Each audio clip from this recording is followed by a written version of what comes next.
Kam lexuar këtë muaj në fundit vendimet gjykatës lartë për masat e sigurimit. Po, më pëlqen kjo. Më pëlqen shumë kjo. Dhe shikoj që gjithë arsyetimi që kanë bërë kolegjet për masat e sigurimit, do thënë ishte aq teorik. Do thënë nuk pa kur është teorik s'ka paguar lekaj. Shumë po tash ne prezumojmë që nuk jemi më. Po sa faqe ishte për kuriozitet? Ka 30, 35, 40, 42 faqe, 15. Varet, ka do më thënë. Është bërë modeli. Për arsyetimin e gjykatës, arsyetimi i gjykatës e 3 faqe gjysmë në 4, do më thënë, ka drejt gjykatat në poshtë, do më thënë e kanë vlerësuar drejt masën, Arresburg. AB, që t'i bim shkurt, AB. Kështu që, eksakt. Do më thënë, kështu që është pa diskutim ka dhe vendime të gjykatës lartë që nuk kanë pranuar as rekurset e prokurorisë. Pra mos të tregojmë, duhet të tregojmë të ndershëm dhe themi që gjykata lartë, edhe kur ka patur zëvendësime të masave nga gjykatat e apelit, ndryshe nga vendimet e gjykatës shkallës parë, kanë qenë konsekuent me vendimet e gjykatës apelit. Kështu që nuk duhet ta themi që shikose nuk, por në rastin aty ku është vëmendja më e shtuar, ka një raport të frikshëm sa i përket arsyetimit. Në përgjithësi, tani gjykata e lartë është gjykatë ligji.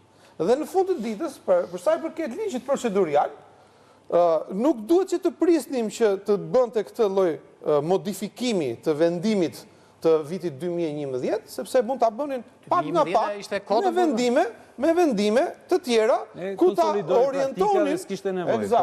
orientonin gjykatën e shkallës parë apo gjykatën e apelit drejt kësaj praktike.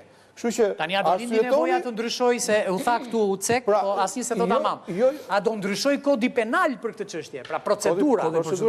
Se po ndryshoj kodi procedurës penale, kjo është kod në rregull. E ka të përcaktuar shtatë kodi procedurës. Është pavlefshmëri e vendimit, nëse nuk arsyetohet. Pa arsyetim nuk ka. Kam patur një rast në gjykatën e apelit, jurisdiksionit përgjithshëm, ku nga gjykata e Durrësit caktohet një masë sigurimi Arresburg, pranohet pa kushte kërkesa e prokurorisë. Asnjë lloj arsyetimi. Gjykata e apelit, gjyqtari në gjykata e apelit, dëgjoi mbrojtjen, më dëgjoi mua domethënë. E ktheu debatin me prokurorin. Të mungon kjo ke vendimi, tha. Të mungon kjo ke vendimi. Si ka bërë gjykata këto? Çfarë ke për të thënë? Jo po ekziston kjo, thoshte prokurori, jo po rrezikshmëria, dakor, po si ka arsyetuar ai, si t'ja bëjmë kësaj tash? E ktheu vendimin gjykata.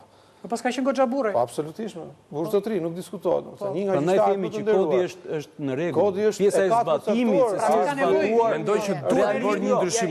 Mund të plotësohet, ndryshimi kod duhet bërë. Për sa i përket, për shembull, siç është në Amerikë, që caktohet masa sigurimit Arresburg, ose paguhet kjo garanci pasurore, pra tjetë në vendimin e gjykatës. Në moment që paguhen paret në bankë për llogari të organit procedues, klirohet personi, pra tjetë 238. Kur caktohet masa sigurimit Arresburg, për një lloj, për një kategori veprash, se ke vepra që nuk mund që